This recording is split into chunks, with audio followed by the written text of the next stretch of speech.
Hi, Moser here with a quick tutorial on calculating molar mass with the tricky bits, also known as the parts you should watch out for. So, for a simple compound like potassium bromide here, you know how to compute the molar mass.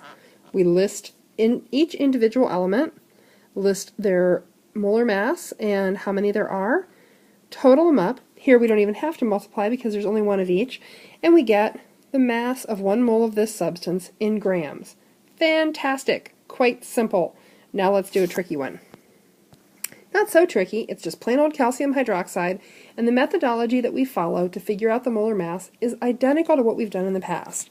List our elements, and then record the molar mass of a single atom of each element, and multiply by the number of that atom that there are. So we've listed them, and here's where we want to be careful. We have to pay attention to the subscripts. You know that already. And sure enough, there's only one calcium atom, but there are 2 atoms of the oxygen and 2 atoms of the hydrogen. That's important. So we get a final molar mass for calcium hydroxide of 74.10 grams per mole. Not so bad, right? Okay, let's step it up a notch. Here we have iron 3 sulfate. So, something that involves both a polyatomic ion and stock system naming. But, okay, we're not naming here, we're just figuring out molar mass. We start the same way we always do, by listing each individual element found in the compound.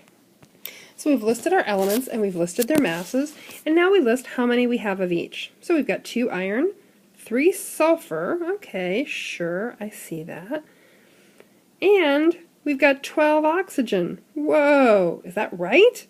It is, because if you remember, that 3 on the outside of the parentheses is saying that we actually have 3 of that. That's 12 oxygen if you count them carefully. Okay, so now we're ready to multiply and add them up. Okay, we do our bit multiplying, we add them all up, and we come up with a molar mass for iron 3 sulfate of 399.91 grams per mole. Whew, that's heavy. Here's another doozy. This would be called what? That's right, ammonium phosphate, something comprised of 2 polyatomic ions. So, start off the same way we always do, listing all the individual elements contained in the compound. We've listed our elements, we've listed their atomic masses. Now time to pop in how many of each there are. Try it for yourself, see if you get it right. Are you ready? Are you ready? There they are. 3 nitrogens, 12 hydrogens, 1 phosphorus, and 4 oxygens. Okay, multiply it out, add them up, 149.12 grams per mole. How'd you do?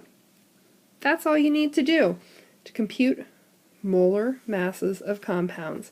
Same skill set that you've used for computing formula or molecular masses, you're just changing the unit. And, of course, you're being very careful about anything that's found in parentheses. That's it. Enjoy practicing. Have a good day.